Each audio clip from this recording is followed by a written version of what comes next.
Será que eu posso estar superestimando a força de Jair Bolsonaro? A primeira pergunta é do Ricardo Murilhas. Pedro, acho que todos estão superestimando a força do Bolsonaro e sua trupe. A máquina tabajara que ele montou está fazendo água por todos os lados, a cada um por si, como quando os ratos começam a correr em meio ao caos para fugir do perigo. Claro que ele vai manter uma boa parte dos seus apoiadores malucos raiz, mas quando muito esse grupo chega a 20% e vai seguir caindo quando o chefe começar a chorar, tentar fugir, espernear tal qual o garotinho quando foi preso.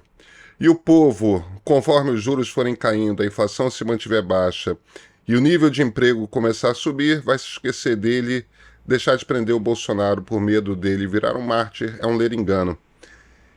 Ricardo, primeiro, eu não acho que tenha que deixar de prender Bolsonaro porque ele pode virar um mártir, tá? Eu acho que a justiça tem que tomar a decisão dela de acordo com os critérios da justiça e a decisão que ela tomada está. Eu não acho que Bolsonaro seja Lula, tá? No sentido de que o Lula representa duas coisas simultaneamente. Ele representa, primeiro, o líder de um partido que existe, de um partido concreto, de um partido... na estrutura é um partido social-democrata, tá? Que é um partido que tem por base sindicato. E é um partido profundamente enraizado no Brasil, com uma militância orgânica que veio desde os anos 1980. Então Lula representa isso, a liderança em conteste num partido forte, real, verdadeiro. E por outro lado, para uma imensa população, que é a população mais pobre do Brasil, muito por conta dos programas sociais do primeiro governo dele, não só do Bolsa Família, ele representa também um presidente, um político com o qual existe uma identificação real, uma identificação que a gente percebeu nessa última eleição que não se perdeu, né? Então, eu não acredito que que o Bolsonaro vá ter aquelas coisas, se Bolsonaro for preso, vai ter bom dia, presidente Bolsonaro, acampamento lá. Talvez dos primeiros dias, eu não acho que Bolsonaro ressurge das cinzas como Lula. Porque o Bolsonaro não é uma liderança orgânica, tá? Agora, isso é um pedaço da resposta. O segundo pedaço, eu acho que é um pouco diferente do raciocínio que você está fazendo. Eu acho que sim, existe um pedaço do eleitorado brasileiro que é conservador. Esse pedaço não é 20% da população, esse pedaço é bem mais do que isso. Esse pedaço pode passar de 50% da população.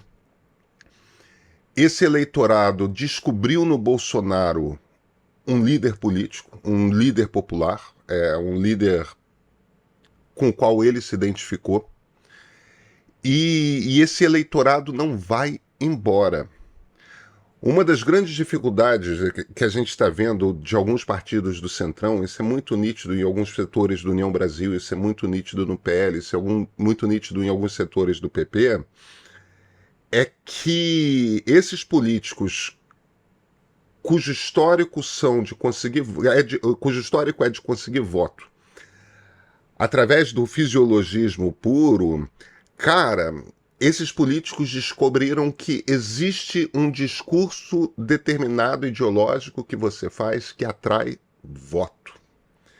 Entende? Então eu acho que é muito precipitado dizer que o bolsonarismo acabou. Ele talvez não seja necessariamente um movimento radical no futuro. O radicalismo tem muito a ver com a liderança do Jair, né? Mas se algum político conseguir se tornar o líder desse grupo, isso é uma arte. Isso é uma arte que políticos conseguem ou não conseguem exercer. Cara, esse é um movimento muito forte. E eu acho que essa turma representa a maioria do eleitorado, tá? A vitória do Lula tem muito a ver com o que o PT é. Quer dizer, pelo flanco da esquerda, o PT tende, enquanto o Lula for seu líder, a ser o partido no segundo turno das eleições. No flanco da direita, eu acho que o espaço é muito ruim, muito difícil para nós liberais hoje. Acho que existe um potencial imenso para um candidato conservador que consiga construir um discurso crível, construir um discurso ideológico. A questão é se você consegue ver essa liderança e se essa liderança vai tentar emular o Bolsonaro, mantendo esse grupo num radicalismo de direita, na extrema-direita, ou se essa liderança traz um pouco para o centro o espectro. Os dois cenários são plausíveis e possíveis, sabe? E os políticos de direita compreendem isso. Então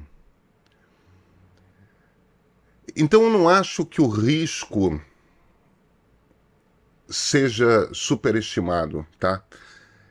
Se por um acaso Bolsonaro é sucedido, porque eu acho que ele é carta fora do baralho para a próxima eleição.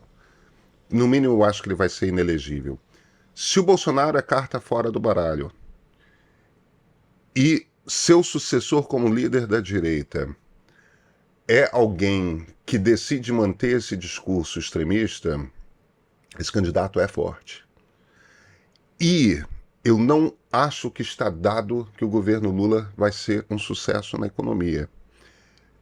Eu vou até mais além, tá?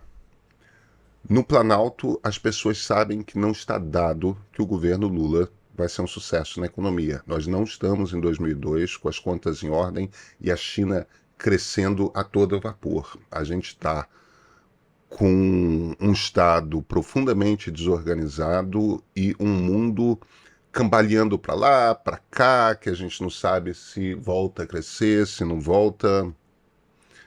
E se voltar a crescer, possivelmente num ritmo lento, em que momento que isso vai acontecer? Vai ser no ano que vem? Vai ser no segundo semestre desse? Vai ser no outro ano? Eu não estou tranquilo, não.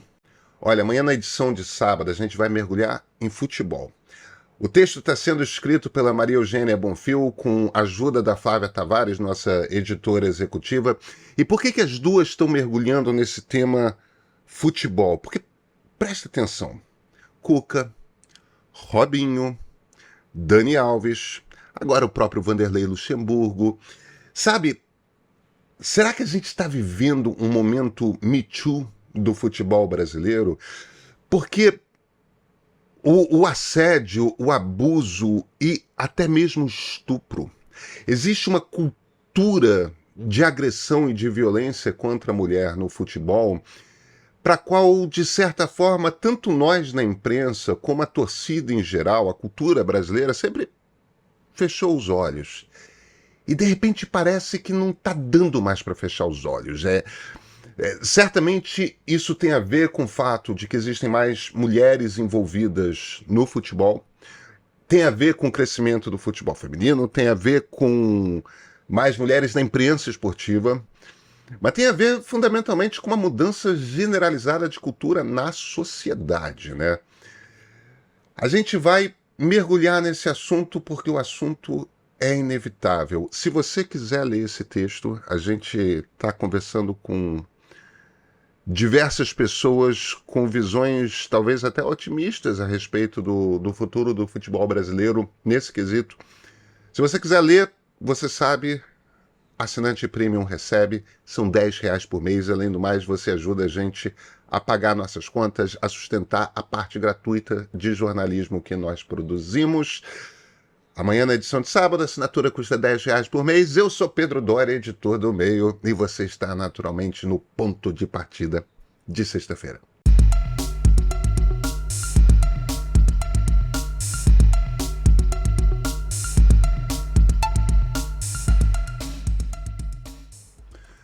André Schiavon. Pedro, seus argumentos são excelentes, concordo com seu ponto de vista, não suporto Bolsonaro, mas acho que você se equivocou neste vídeo. Até onde me informei, o Bolsonaro não tomou vacina e ele adulterou os certificados para poder entrar nos Estados Unidos. O que você falou não bate com o que tem informado nenhum outro meio de comunicação, inclusive a newsletter do próprio meio. Aí fica difícil acompanhar o resto do vídeo se a premissa usada for incorreta. Nos explique melhor na sexta-feira. Abraços. André, eu explico, eu estava errado. Mas vamos lá. Como é que esse tipo de erro acontece?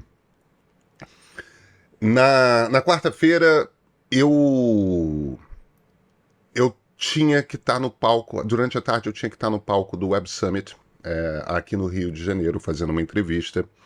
E isso quer dizer que nesse dia, ao invés de postergar ao máximo a gravação do ponto de partida, eu gravei o ponto de partida de manhã. E o noticiário de manhã ainda dava que o Bolsonaro tinha se vacinado e a fraude tinha acontecido porque ele queria esconder o fato de que se vacinou. Então, foi em cima disso que eu gravei aquele vídeo. Ao longo do dia, conforme a apuração de outros jornalistas começou a chegar, ficou claro que o que tinha acontecido era diferente. Bolsonaro falsificou pelo motivo oposto, evidentemente. Ele não se vacinou, ele usou a falsificação para fingir que tinha se vacinado, porque ele, como não estava entrando em visita oficial nos Estados Unidos, ele precisava comprovar vacinação. Enfim, independentemente disso, deixa eu fazer um contra-argumento com você. Eu acho que o meu argumento se sustenta, tá? A premissa que eu estou fazendo ali naquele vídeo é o seguinte, é que o bolsonarismo mente como técnica, distorce argumentos como técnica. E quando você vai no principal teórico, no principal pensador liberal que trata desse tema, liberdade de expressão, ele faz muito claramente a ressalva de que quando você falsifica seus argumentos no debate público, você está traindo o princípio da liberdade de expressão. O meu ponto era fundamentalmente esse. O exemplo estava incorreto, você tem toda a razão. Estou explicando por que eu errei. Independentemente disso, eu acho que o argumento se sustenta perfeitamente, porque a base do bolsonarismo é essa, é mentira. Vocês sabem que de vez em quando eu gosto de pegar dois comentários e lê-los juntos, né? Porque eles, por assim dizer, eles rimam. Luiz Fábio NS. A democracia liberal burguesa é uma doce ilusão na qual Pedro Doria se refastela. Aham. Aí o NT interessa. Sei. A melhor coisa na vida é saber quem tem tendência comunista. Segunda melhor coisa é se afastar dessas pessoas sem pensar duas vezes. Elas não têm nada para somar, pois o comunismo sempre foi forjado à base de alienação. Afinal, o que se esperar de pessoas que vivem a vida jogando com a vida dos outros?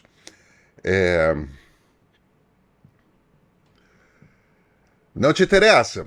Eu tô só partindo do princípio que o NT não é, sei lá, Nirlando Teodoro. Deve ser não te ou não te interessa. Eu acho muito engraçado você ver um vídeo no qual eu estou baseando todo um argumento em cima do mais importante pensador liberal do século XIX e concluir que eu sou comunista, tá? Mas tudo bem, cara. Eu sou chamado de comunista todo dia e eu vou te dizer uma coisa. Não me ofende. Minha mãe foi comunista por boa parte da minha vida. Eu tinha... Uma das minhas tias-avós mais queridas é fundadora do Partidão. Foi presa durante a ditadura Vargas, junto com a Olga Benário. Tenho... aliás, outras pessoas da família tiveram presas na segunda ditadura que nós tivemos no século XX pelo esse crime terrível de ser comunista. Eu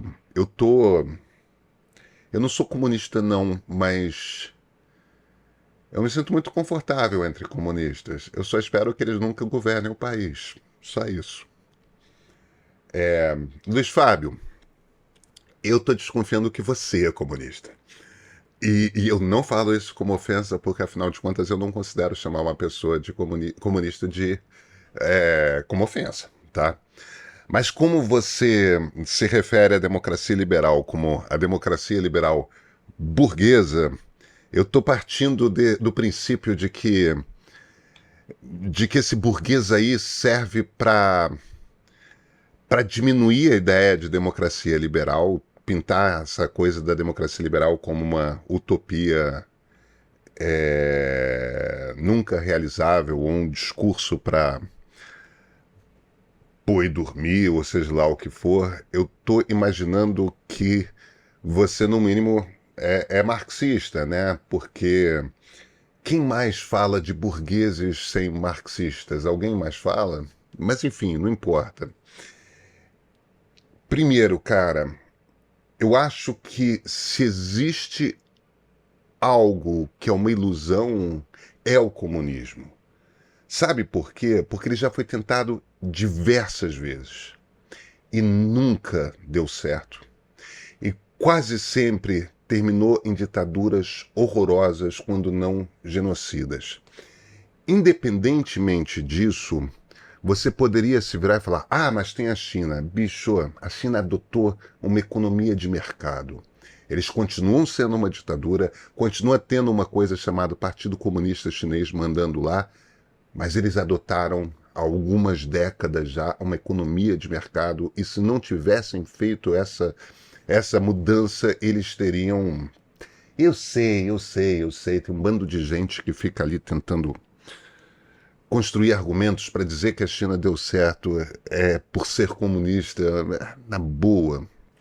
Enfim. Agora, eu não sei se eu diria que eu tenho a ilusão de que a democracia liberal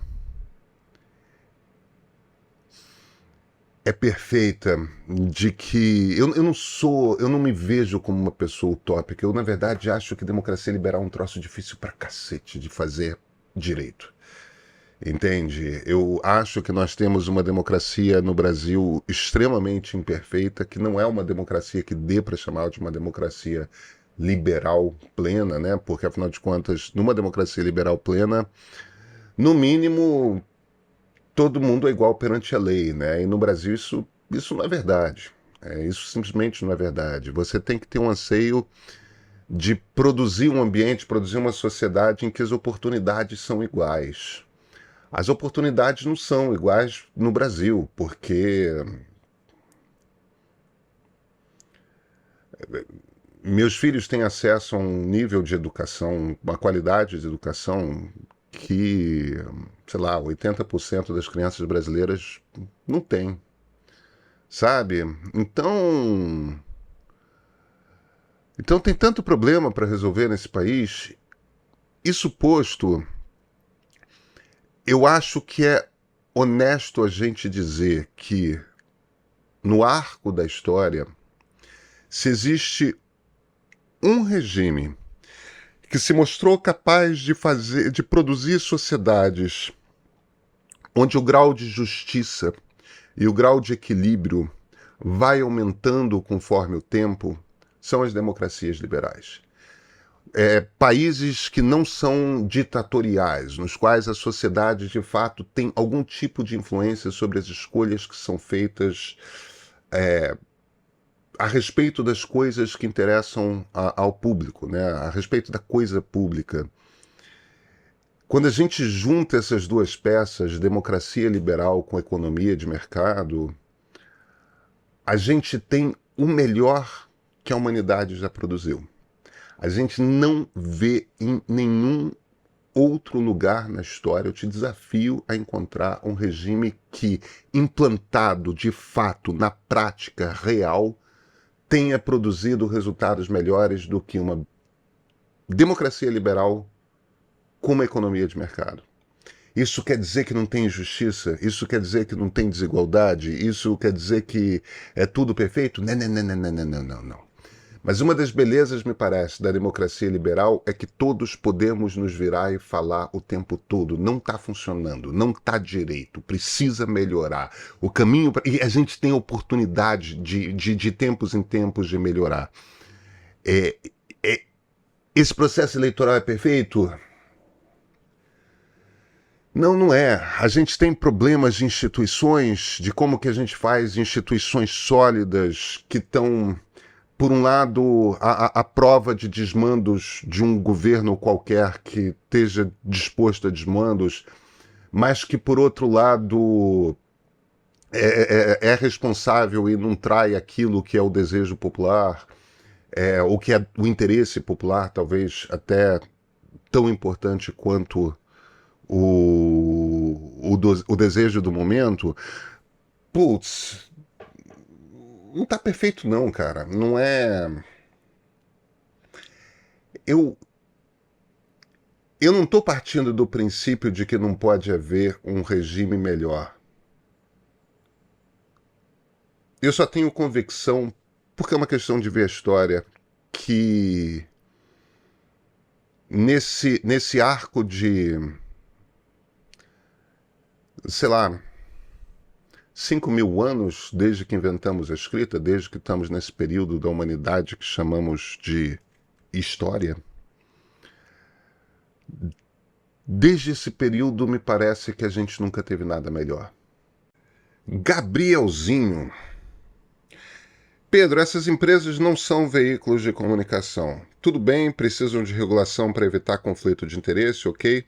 Mas colocar na mesma categoria que empresas de comunicação e jornalismo não cabe. O Google e a Meta têm modelos de negócio muito diferentes e a forma como tudo foi feito na parte do governo só serviu para demonstrar quão danosa era a lei. Colocaram Google, Facebook, Spotify, Brasil Paralelo na mesma intimação. Isso é loucura. Eu concordo que foi loucura, mas foi o STF que fez isso, tá? Esse PL foi adulterado como tantos, mas tantos interesses de classe que deixou de ser uma ferramenta da democracia. E é lamentável ver os esforços que o meio faz para o governo dar certo quando dar certo é corroendo essas instituições democráticas ainda mais. Um abraço. Gabrielzinho, vamos lá. Eu não discordo de todo de você não, tá? Eu acho que esse projeto de lei foi muito contaminado por interesses diversos que não deviam estar ali. Eu defenderia pessoalmente um projeto mais enxuto, um projeto só para regular as plataformas e pronto.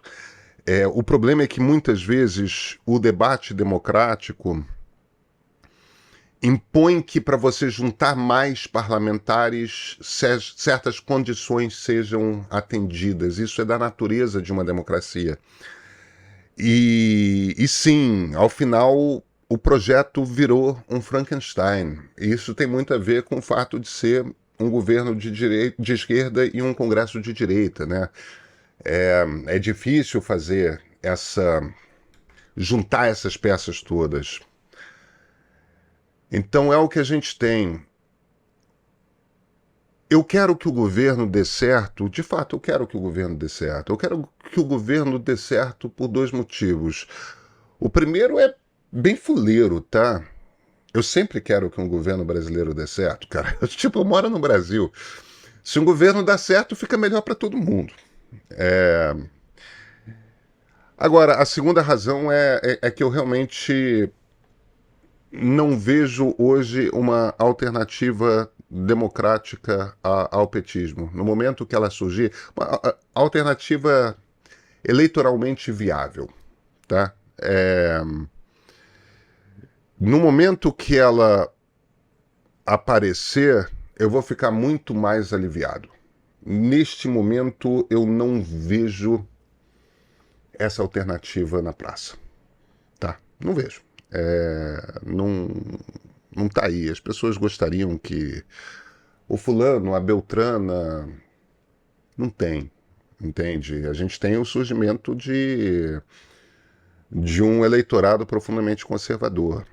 E eu não tô tranquilo ainda em relação à possibilidade de um outro Bolsonaro, talvez até alguém mais hábil, assumir o poder na sequência do Lula. Então, é importante que esse governo dê certo, entre outras razões, para afastar a possibilidade de um retorno do mal pior, tá?